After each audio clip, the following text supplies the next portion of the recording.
What is collective fear, and how is it affecting us in our daily lives? To a great extent, we live within a tsunami of fear.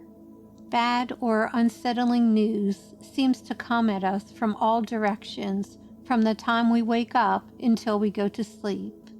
The information that comes through our phones puts us almost in constant contact with tragedy somewhere in the world. And even if, like me, you try not to participate in social media or pay attention to the news, nevertheless, information seeps in that has the capacity to undermine our feelings of safety and stability.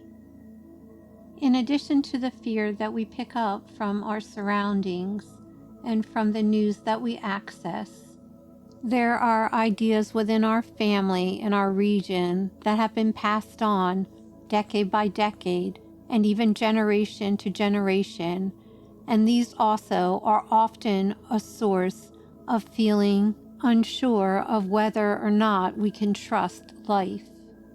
Circumstances matter, and what others around us say, either when we were growing up or presently in our workplace or when we go out with friends. All of this adds up to a feeling of collective fear that the majority of us are not aware of, but it is affecting us. And it has the capacity to impact us in our daily lives without us being overtly aware. It is easy for us to end up suffering in a quiet desperation that runs like an invisible current through our precious lives. Because, as a whole, human beings tend not to discuss what scares or worries them, we keep those feelings within ourselves, pushing down what is uncomfortable more and more.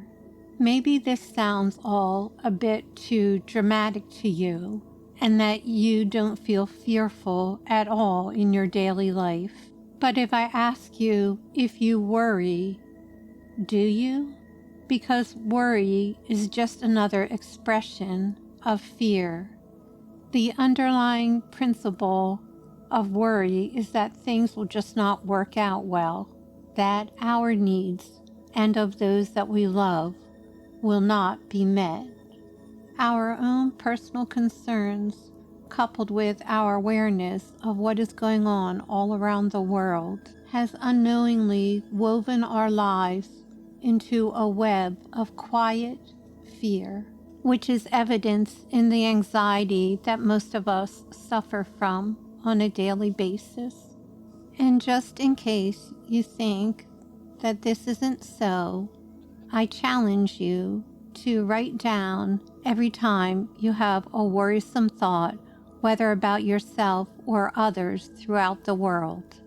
If even just for one day you paid attention to every time you have a worrisome thought, and at the end of the day noted how many worrisome thoughts accrued, I think you'd be quite amazed. Collective fear is very powerful, but not more powerful than we are.